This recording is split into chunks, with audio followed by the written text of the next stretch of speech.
প্রত্যেককে স্বাগত। আজকে আমরা আলোচনা করব theories of origin of life, অর্থাৎ প্রাণের উৎপত্তি সংক্রান্ত বিভিন্ন তত্ত্ব নিয়ে। আমরা জানি এই পৃথিবীর সৃষ্টি হয়েছিল 4.5 বিলিয়ন ইয়ার্স এগো, এবং এই পৃথিবীতে প্রাণ সৃষ্টি হয়েছিল 3.5 বিলিয়ন বছর আগে। যাই হোক, আসলে প্রাণ কিভাবে সৃষ্টি হয়েছে সে সম্পর্কে বিভিন্ন মতবাদ বর্তমান। আমরা দেখে নিই যে ঠিক তত্ত্ব বা মতবাদগুলি কি, যার দ্বারা বিভিন্ন সময়ে বিভিন্ন বিজ্ঞানী প্রমাণ করতে চেয়েছেন যে কিভাবে প্রাণ সৃষ্টি হয়েছিল পৃথিবীতে। তো প্রথমেই চলে আসি বিশেষ সৃষ্টিবাদ বা স্পেশাল ক্রিয়েশন থিওরি, অর্থাৎ বিভিন্ন ধর্মগ্রন্থে যে সমস্ত তথ্য বা তত্ত্ব প্রাণ সৃষ্টি সম্পর্কে আছে সেগুলি হলো বিশেষ সৃষ্টিবাদ। এ সম্পর্কে সুয়ারেজ অর্থাৎ খ্রিস্টীয় ধর্মযাজক সুয়ারেজের কথা বলতে হয়, এবং পৃথিবীর অন্যান্য ধর্মগ্রন্থেও কিন্তু প্রাণ সৃষ্টি সম্পর্কে বিভিন্ন তথ্য আছে। হিন্দু ধর্মমতে আমরা জানি যে সৃষ্টির দেবতা ব্রহ্মা, তিনি একটিমাত্র স্ট্রোকে এই বিশ্ব ব্রহ্মাণ্ড সৃষ্টি করেছিলেন।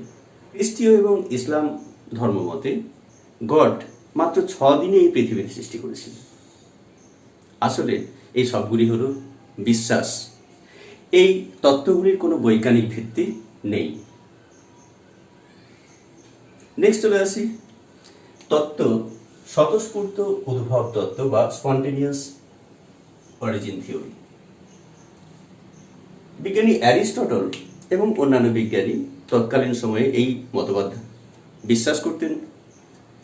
তাদের মতবাদ অনুসারে প্রাণ স্বতঃস্ফূর্তভাবে সৃষ্টি হয়, অর্থাৎ তাদের মতে পচনশীল মাংস থেকে ম্যাগট সৃষ্টি হয়, মাড বা কাদার থেকে সৃষ্টি হয় ব্যাং বা মাছ, আবর্জনা স্তূপ থেকে তৈরি হয় ইঁদুর। কিন্তু তৎকালীন সময়ে লুই পাস্তুর এবং অন্যান্য বিজ্ঞানী তারা প্রবলভাবে বিরোধিতা করেন এবং বিভিন্ন পরীক্ষা নিরীক্ষার মাধ্যমে প্রমাণ করেন যে অ্যারিস্টটলের এই স্বতঃস্ফূর্ত ক্রিয়েশন থিওরি, স্বতঃস্ফূর্ত অরিজিন থিওরি একেবারেই সঠিক নয়। চলে আসি পরের মতবাদ বা তত্ত্ব, কসমিক উৎপত্তি তত্ত্ব বা প্যানস্পার্মিয়া থিওরি বা কসমিক অরিজিন থিওরি। বিজ্ঞানী রিক্টার এই মতবাদের প্রবক্তা। তিনি মনে করতেন এই বিশ্ব ব্রহ্মাণ্ডে প্রাণের সৃষ্টি হয়েছে পৃথিবীর বাইরের কোনো গ্রহ বা কসমিক ডাস্ট থেকে। তিনি কসমিক ডাস্ট এর কথা উল্লেখ করেন এবং সেখান থেকে যে পৃথিবীতে প্রাণ সৃষ্টি হয়েছিল এবং পরবর্তীকালে বিভিন্ন পরিবর্তনের মাধ্যমে এই জীব বৈচিত্র্য সৃষ্টি করেছে সে সম্পর্কে মতবাদ দেন। কিন্তু এখনো পর্যন্ত পৃথিবীর বাইরে কোথাও প্রাণের অস্তিত্ব প্রমাণ হয়নি। বিজ্ঞানীরা পৃথিবীর বাইরের কোনো গ্রহে, কোনো নক্ষত্র মণ্ডলের অন্তর্গত কোনো গ্রহাণুপুঞ্জে প্রাণের অস্তিত্ব প্রমাণ করতে পারেননি। তাই এই কসমিক অরিজিন থিওরি অবশ্যই গ্রহণযোগ্য নয়। নেক্সট চলে আসি খুব ইম্পর্টেন্ট একটি তত্ত্ব, জৈব রাসায়নিক তত্ত্ব বা বায়োকেমিক্যাল ইভলিউশন থিওরি। আমরা রাশিয়ান বায়োকেমিস্ট এআই ওপারিনের কথা জানি। এআই ওপারিন এবং হ্যালডেন, বিজ্ঞানী হ্যালডেন অবশ্যই ব্রিটিশ বিজ্ঞানী, তারা তাদের কেমোজেনি মতবাদে বলেছেন যে আদিম পৃথিবীতে যে পরিবেশ ছিল সেখানে অজৈব রাসায়নিক পদার্থগুলি নিজেদের মধ্যে ক্রিয়া বিক্রিয়া করে জৈব রাসায়নিক পদার্থ তৈরি করেছিল। আসলে এই জৈব রাসায়নিক পদার্থগুলি বিভিন্নভাবে সংযুক্ত হয়ে পরবর্তীকালে প্রাণ সৃষ্টি করেছে এবং বর্তমানে যে জীব বৈচিত্র্য সেটিও অভিব্যক্তির ফলে বা বায়োলজিক্যাল ইভলিউশনের ফলে সম্ভব হয়েছে। কিন্তু এআই ওপারিনের এই তত্ত্বকে তারা প্রমাণ করতে পারেননি। পরবর্তীকালে আমরা বিজ্ঞানী মিলারের কথা বলব, বিজ্ঞানী মিলার এবং উড়ে, হ্যারোল্ড উড়ে, মিলারের প্রফেসর ছিলেন তিনি। শিকাগো বিশ্ববিদ্যালয়ের এই দুই গবেষক তাদের আবিষ্কৃত যন্ত্রের মাধ্যমে প্রমাণ করেন যে এআই ওপারিন এবং হ্যালডেনের যে কেমোজেনি থিওরি তা সঠিক।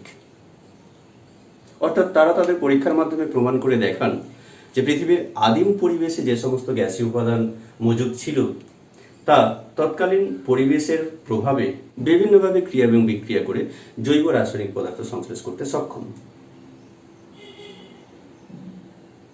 এখনো পর্যন্ত যে সমস্ত অ্যাকসেপ্টেড থিওরি আছে তার মধ্যে এই জৈব রাসায়নিক মতবাদকেই আমরা গ্রহণ করব।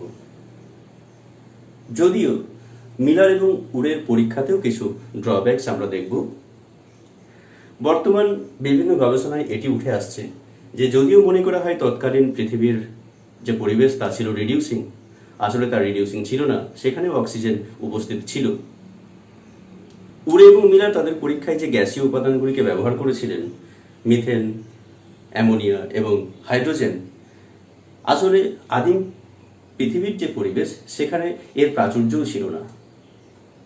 ফলে বিজ্ঞানীরা এখন আরও অন্যান্য তত্ত্বের দিকে এগিয়ে যাচ্ছেন। তারা ভাবছেন যে ঠিক কিভাবে প্রাণের উৎপত্তি ঘটেছিল। এই সম্পর্কে রিসেন্টলি আমরা একটি মতবাদের কথা পড়ব, তা হলো গভীর সমুদ্রের হাইড্রোথার্মাল ভেন্ট থিওরি বা deep sea hydrothermal vent theory. এই ডিপ সি হাইড্রোথার্মাল ভেন্ট থিওরিতে বিজ্ঞানীরা বলছেন যে পৃথিবীর মহাসমুদ্রগুলির গভীরে বেশ কিছু পকেট আছে, ভেন্ট আছে, যেখানে জলের তাপমাত্রা 300 ডিগ্রি সেন্টিগ্রেডেরও বেশি এবং সেখানে বিভিন্ন রকমের অজৈব রাসায়নিক বস্তু উপস্থিত। এই উচ্চ তাপমাত্রার সমুদ্রের জল এই মিনারেলগুলির সাথে নিরন্তর ক্রিয়া বিক্রিয়া করে চলেছে এবং সেখানে বেশ কিছু জৈব রাসায়নিক বস্তু উৎপাদিত হচ্ছে। তারা দেখান সেখানেতে জৈব রাসায়নিক উপাদানগুলি বিশেষভাবে সংযুক্ত হয়ে তৈরি করছে নিউক্লিওটাইড, আরএনএ এবং ডিএনএ। ফলে বর্তমানের আবিষ্কৃত এই deep sea hydrothermal vent theory জনপ্রিয়তা পাচ্ছে। বিজ্ঞানীরা নতুন নতুন ভেন্ট আবিষ্কার করছেন এবং তারা প্রমাণ করার চেষ্টা করছেন। আশা করি তোমরা প্রাণের উৎপত্তি সম্পর্কে বিভিন্ন বিষয় জানলে। তোমাদের কি মনে হয় এই তত্ত্বগুলি দ্বারা প্রাণের যে উৎপত্তি তা কি ব্যাখ্যা করা সম্ভব? অবশ্যই তোমরা তোমাদের মতামত জানাও আমার কমেন্ট বক্সে। আজ এই পর্যন্তই। পরের ভিডিওতে আলোচনা করব অন্য বিষয়।